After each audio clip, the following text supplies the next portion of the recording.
নমস্কার বন্ধুরা। বঙ্গজুড়ে বর্ষা শুরু, দক্ষিণবঙ্গে বৃষ্টি হচ্ছে। আজ দিনভর কলকাতা সহ একাধিক জেলায় বৃষ্টিপাতের সম্ভাবনা। ওদিকে উত্তরবঙ্গে টানা তাবৎ চালাচ্ছে বর্ষা। এরই মাঝে আগামী 2 থেকে 3 ঘন্টায় বজ্রপাত সহ বৃষ্টির সম্ভাবনা উত্তরবঙ্গে 3 জেলায়।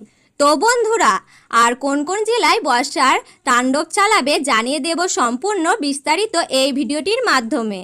তো বন্ধুরা, ভিডিওটি শেষ পর্যন্ত মনোযোগ সহকারে দেখবেন এবং ভিডিওটি ভালো লাগলে একটি লাইক করে পাশে থাকা বেল বাটনটি অল করে রেখে দেবেন পরবর্তী খবরগুলি সবার আগে পাওয়ার জন্য। তো চলুন ভিডিওটি শুরু করা যাক। আবহাওয়া দপ্তরের আপডেট অনুযায়ী আর কিছুক্ষণের মধ্যেই কোচবিহার, উত্তর ও দক্ষিণ দিনাজপুর জেলায় বজ্রবিদ্যুৎ সহ বৃষ্টির সতর্কতা রয়েছে।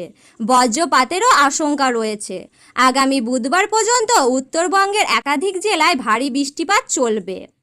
উত্তরবঙ্গের ওপরের দিকে 5 জেলায় যেমন আলিপুরদুয়ার, কোচবিহার, দার্জিলিং, কালিম্পং, জলপাইগুড়িতে অধিক বৃষ্টির পূর্বাভাস। কোথাও কোথাও ভারী থেকে অতি ভারী বৃষ্টির সতর্কতা জানালো আলিপুর হাওয়া অফিস। আবহাওয়া দপ্তর জানিয়েছে বাংলার প্রতিটি জেলায় দক্ষিণ পশ্চিম মৌসুম বায়ু প্রবেশ করেছে। ওদিকে বঙ্গোপসাগরে তৈরি হওয়া নিম্নচাপ গভীর নিম্নচাপে পরিণত হয়েছে, যার জেরে গোটা রাজ্য জুড়ে বৃষ্টি চলবে। আজ দক্ষিণবঙ্গের উপকূলবর্তী জেলাসহ অন্যান্য জেলায় ভারী বৃষ্টির সম্ভাবনার কথা জানিয়েছে হাওয়া অফিস। রবিবার ভারী বৃষ্টির পূর্বাভাস। 24 পরগনা, বীরভূম, মুর্শিদাবাদ এবং নদিয়ায় জারি হয়েছে সতর্কতা। আপাতত বুধবার পর্যন্ত দক্ষিণবঙ্গে প্রায় সব জেলায় কম বেশি বৃষ্টি চলবে। কিছু কিছু জেলায় বজ্রপাত সহ বৃষ্টি হতে পারে। কোথাও কোথাও দাপট দেখাবে ঝড়ো হাওয়ার। তো বন্ধুরা, এই ছিল আজকের গুরুত্বপূর্ণ আপডেট।